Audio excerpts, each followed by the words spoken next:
bienvenue dans le ROI des réseaux sociaux, podcast numéro 20. Nous nous permettons de faire une petite introduction avant que celui-ci commence, tout simplement pour vous donner des informations importantes. La première, sachez que ce podcast est en deux parties. Vous avez la première partie ce mercredi, la deuxième ce vendredi. Ensuite, deuxième information, il faut savoir que lors du podcast, vous allez entendre souvent le terme Community Manager.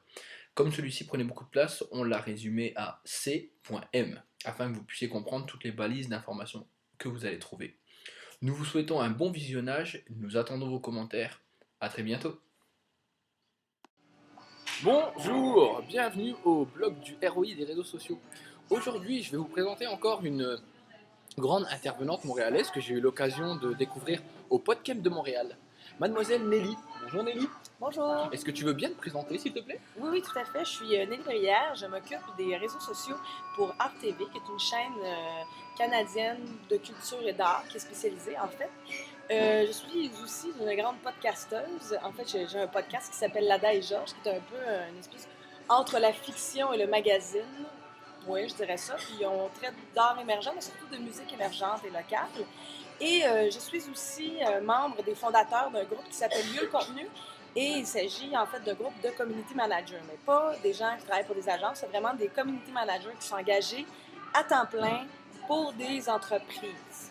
Ouais. Ok, super. Ben, en parlant de community manager, j'ai besoin de toi Nelly. Oui. Là, franchement, j'ai besoin que tu m'expliques déjà, s'il te plaît, qu'est-ce qu'un community manager?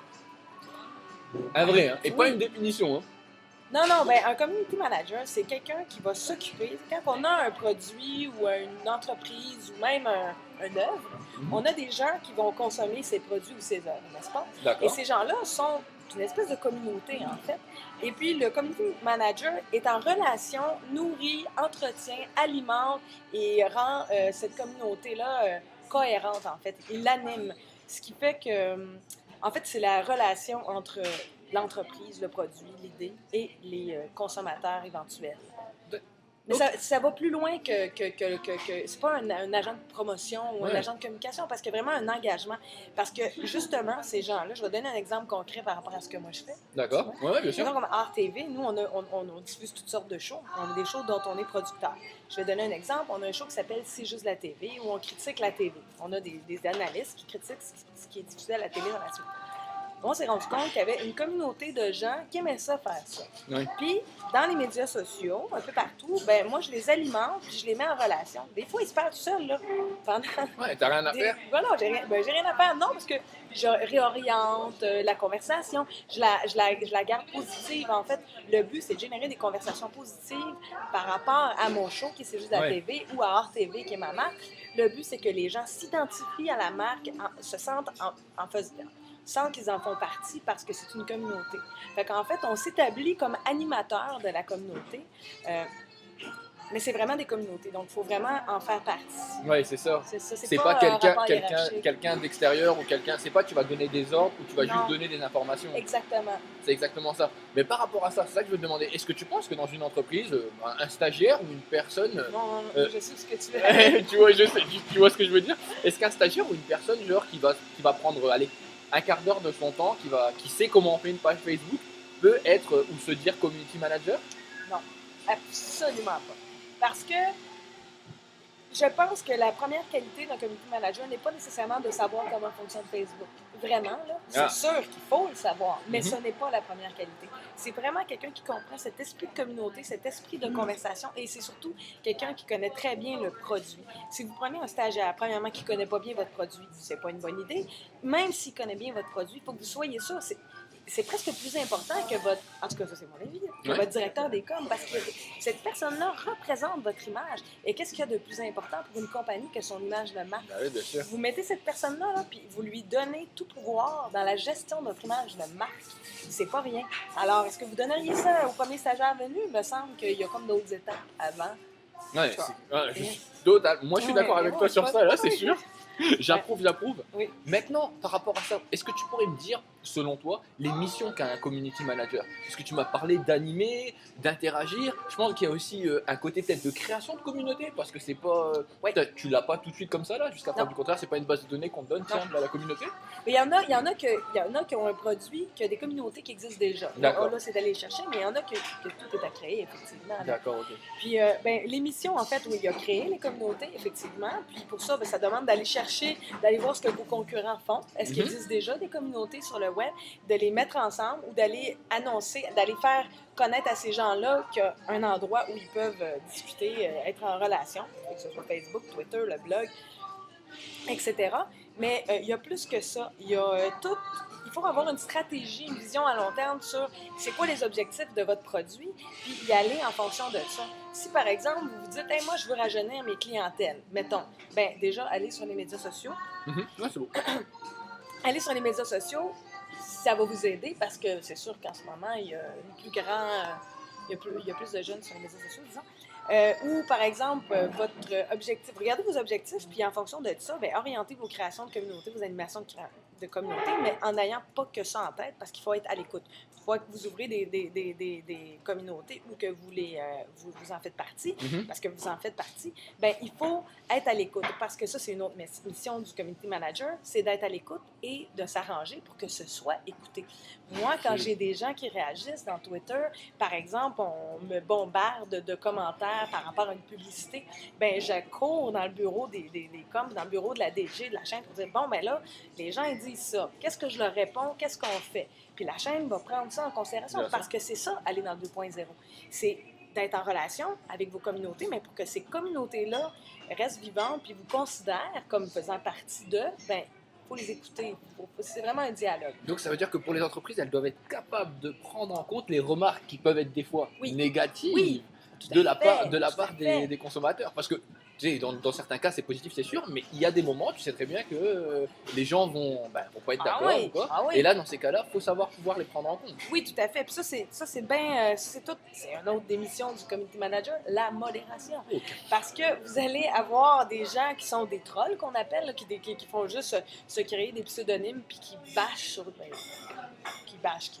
qui vont aller descendre n'importe quel produit pour toutes sortes de raisons là, qu'on ignore ici, qu'on n'aimera pas ici. Mais il faut être assez capable de voir, est-ce que... C'est sûr que moi, si j'ai une personne qui me fait que des commentaires négatifs tout le temps, puis que c'est son tempérament, c'est un vieux chialeux, bon, je suis pas obligée d'aller voir la DG avec ça parce que j'ai un chialeux qui m'en parle. Mais si je vois que c'est viral, cette affaire-là, puis que ma communauté s'anime autour de cette thématique-là, puis que ça leur tient à cœur, bien c'est sûr que je vais en parler à la DG. Et même plus loin que ça, c'est d'aller de l'avant, c'est d'essayer de ne pas faire juste du patchage ou de la gestion de crise. C'est, bon, mettons, Gap, dernièrement, avec le le logo. Là, tout le monde a haï ça, fait qu'ils ont décidé de retourner. Mais ils auraient dû carrément... C'est sûr qu'on n'est pas rendu, même mon entreprise n'est pas tout à fait encore rendue là, je travaille là-dessus. C'est comme, hey, on prépare un logo pour notre application mobile. Ben, on peut peut-être demander l'avis des internautes. De la co-création ou du participatif. Les intégrer. Puis ça ne veut pas dire on vous demande de décider ça va être quoi notre logo. C'est juste, on travaille sur un logo puis on aimerait ça avoir votre avis. Hey, focus group gratuit. Non, mais tu sais, il faut voir ça de même. Puis les gens sont contents parce que là, tu ne les prends pas pour des cons. Puis vraiment, ils développent davantage leur fidélisation, leur sentiment d'appartenance. Parce que le mot-clé sur les médias sociaux, c'est vraiment le sentiment d'appartenance. C'est ça, hein? Oui, les gens s'identifient à leur communauté. Et puis, donc, je disais, dans l'émission du Community Manager, modération, animation, création de communauté, et puis être à l'écoute. Formation, parce que dans votre entreprise, quand vous êtes un community manager, vous allez rencontrer beaucoup de gens qui ne savent pas ce que c'est. Ben oui, bien sûr. Ah, tu fais ça? C'est quoi Twitter, c'est quoi Facebook, ou qui ont une compréhension très erronée de la chose. Donc, c'est d'être capable d'avoir la diplomatie, de gérer des résistances parfois très émotives. Là. Des fois, on a l'impression qu'on est dans c'est presque des religions anti et pour les médias sociaux. Là. Mais fait qu'il y a tout ça, cet aspect formateur. Et j'ajouterais à ça l'aspect stratégie, parce qu'un bon community manager, non seulement va être capable de tout faire ce que je viens de vous dire dans le quotidien, mais être capable d'avoir une vision à long terme et de proposer des stratégies à son entreprise, de voir qu'est-ce qui s'en vient dans le 2.0, c'est quoi les nouvelles tendances, puis où sont les niches que vous voulez rejoindre et qu'est-ce qui pourrait les faire triper en fonction de vos produits. D'accord. Je vais Ok. donner un exemple concret. Mettons, nous, on avait un show de cuisine. Ouais. Tu m'arrêtes si je parle. Non, non, vas-y, non, au contraire, j'écoute avec grande attention. Vas-y. Par exemple, on a un show de cuisine. Puis moi, je me suis rendu compte que sur les médias sociaux, il y a des communautés qui sont plus là et plus actives que d'autres. Exemple, je n'irais peut-être pas parler de tricot en ce moment. Je ne ferais pas un tweet-up de tricot. Je pense pas que Ça marche pas. Ouais, peut-être pas. Mais les foodies à Montréal, du moins, sont extrêmement actifs sur Twitter. J'ai remarqué, mais même sur Facebook, dans tous les médias sociaux, ils ont des blogs, ils parlent de bouffe, ils s'alimentent l'un l'autre. Il y a tout un réseau, une communauté qui est en feu, en fait, autour de ce sujet. Alors, moi, j'ai proposé, on lance un show de cuisine, on fait un Twitter. Les foodies sont là, puis on invite des blogueurs, pas des journalistes, parce qu'ils sont déjà là. Ce fut un succès C'est un carton. hallucinant. Oui, il y a eu plein de foodies qui sont venus, qui ont aimé ça. On a eu plein de billets dans des blogs. Puis là, je suis en relation avec cette communauté-là à partir de ce moment-là. Puis en plus, un tweet-up, je les rencontre. Puis on le sait, les médias sociaux, c'est bien chouette, là, mais c'est encore mieux si vous rencontrez les gens. Merci.